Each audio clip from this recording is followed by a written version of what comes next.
All right, so a lot of people think that we are in a housing bubble that's about to pop, kind of like what we saw in 2008.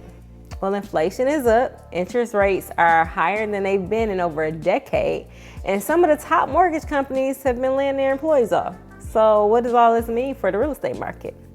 That's what we're gonna talk about today. Hey, TaNia Thomas here, Jesus lover, dedicated wife and mom, serial entrepreneur, and extraordinary real estate broker. There's a lot of fear around what the housing market is gonna do. There's recession talk, and home values have increased faster in the last couple of years than they had ever before. So most people think we're in for another housing crisis. I would have to disagree.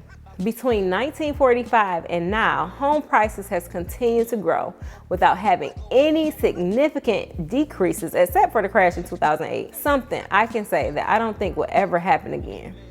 And for you to understand why I say that, first you have to understand what really happened that caused the 2008 housing crisis. First and foremost, lending standards were super loose. They gave mostly anybody a loan for a home.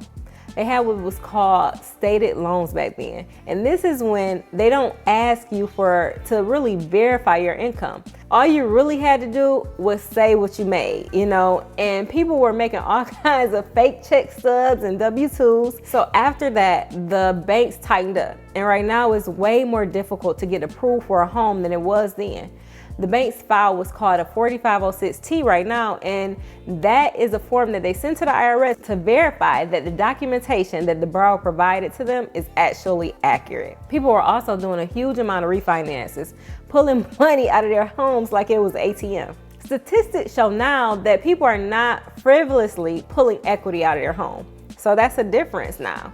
In 2008, 9 million homes went into a distress sale. And when I say a distress sale, I mean like a deed in lieu, a foreclosure, or a short sale, something like that, right? A lot of people are thinking that the forbearances that a lot of people received during COVID is gonna cause an influx of the foreclosures in the market again.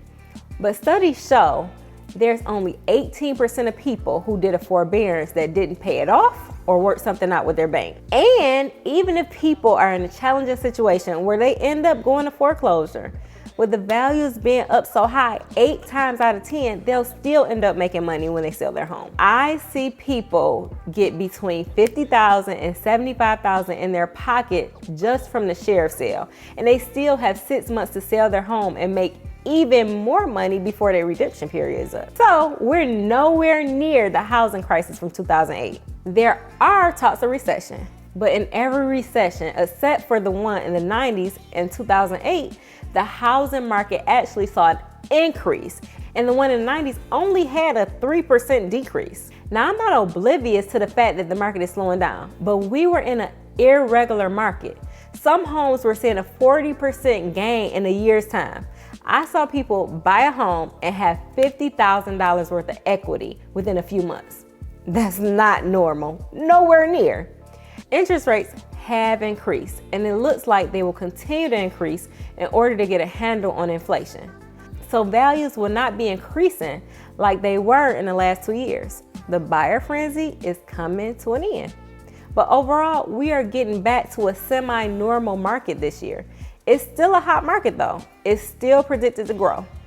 Experts are even predicting a 6 to 10% price increase this year.